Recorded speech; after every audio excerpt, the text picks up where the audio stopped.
In celebration of the 50th anniversary of Sydney Banks' Enlightenment experience, individuals have been impacted by the three principles understanding and are sharing their insights and stories of transformation. Welcome, Eleni, a full-time three principles coach from Athens in Greece. Could you briefly share what your life looked like before you had your first insight into the three principles? Oh, hi, Marie. So nice to be here with you. Yes, my life basically before the three principles was based on a fundamental belief that I was in danger, that this is a very hostile world, and my life experience is meant to be about suffering, that I was not made out for this world. From a young age, I suffered of panic attacks and phobias, and I was always tense and anxious. I was looking for the next thing that might happen and, be in danger. So I started with psychotherapy to sort out my childhood issues. It wasn't long, though, until I embarked on a spiritual journey, because deep down, I was a spiritual seeker. And I had ample opportunities. So I discovered beautiful practices, meditation, holistic lifestyle practices, and energy healing methods. I got certifications and I practiced those every day for hours on end. But before the three principles, those practices were just a break from an otherwise very harsh everyday experience. So during the practice, I would feel calm and blissful and peaceful and clear and safe. But then I would go back to torture. And that made me even more confused. And then things were happening in my life, unfortunate events. I'm a widow, I'm a single mom of 3 children. I've faced financial struggles. I faced health issues that I almost died from. And more than anything, I have lost my comfort zone time and again. To rediscover, to reinvent who I am from scratch, from zero. I've lost my reputation. I've lost my identity. I've lost everything I thought I was, everything other people thought I was.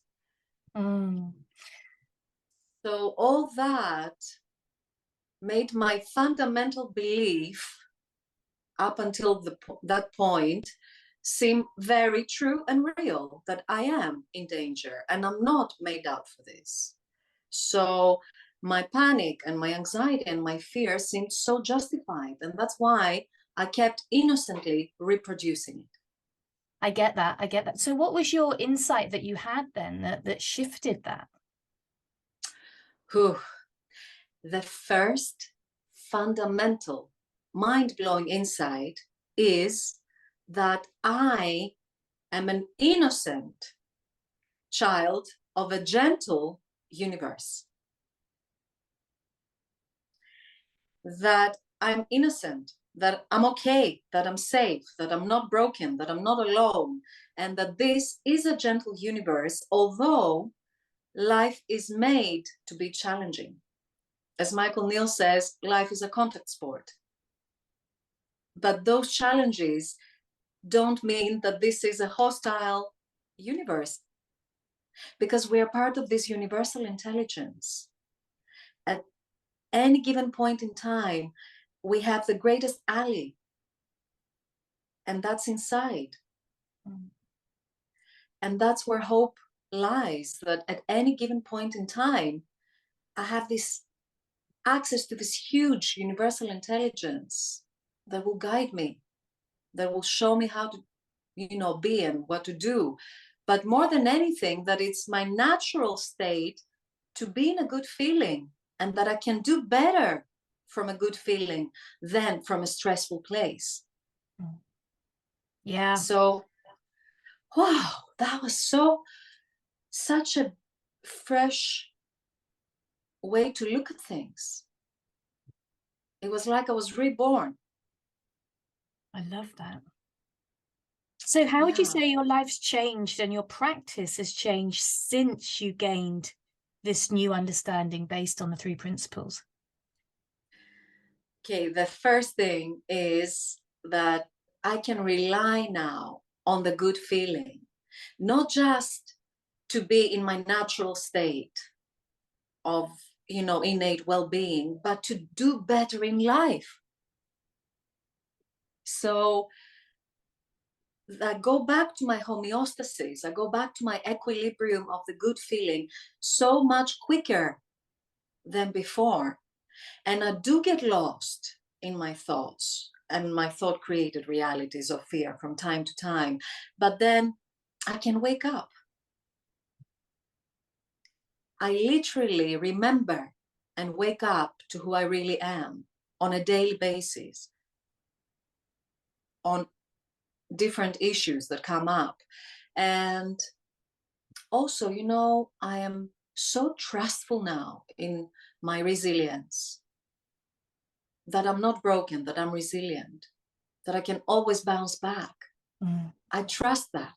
Mm. I trust that I'm safe. And my emotional states, I have started to experience them impersonally, like temporary states of mind and temporary states of being. Before, I would make up so many stories and I would use everything that happened as evidence for fundamental beliefs that didn't really serve me. Mm. I love that. And regarding my practice, basically before, I was listening for the problem. And I was really trying so hard to find the fix for the problem and help people fix themselves, because I was trying to fix myself. We can only share what we have seen. And the other thing, I loved teaching and sharing at the level of ideas before. Now I see more and more that it's about being in the good feeling and sharing this space, this sacred space with another human being, and allowing for insights and realizations to come up. Yeah. So how do you see this understanding changing the field of mental health and our understanding of the human spirit? I think this understanding will help us realize more and more at a collective level that, because there is a ripple effect from each and every one of us, that we are divine beings having a human experience, and that it's okay to have the human experience. And there is huge potential in our divinity, more than we can think of, and that we don't have to rely on our little selves and overanalyze and, try and figure things out. That we can just be with our human experience, with compassion, with understanding, and then transcend again and again. And it just makes for such a meaningful life. Oh, Eleni, that's such a beautiful way you've explained that. And I love that you talked about living in the feeling of danger and suffering and moving into living in the feeling of hope. Thank you so much for being part of the 50th anniversary of Sydney Banks Enlightenment. Thanks, Eleni. Thank you. It's such a blessing. Thank you, Marie. Namaste.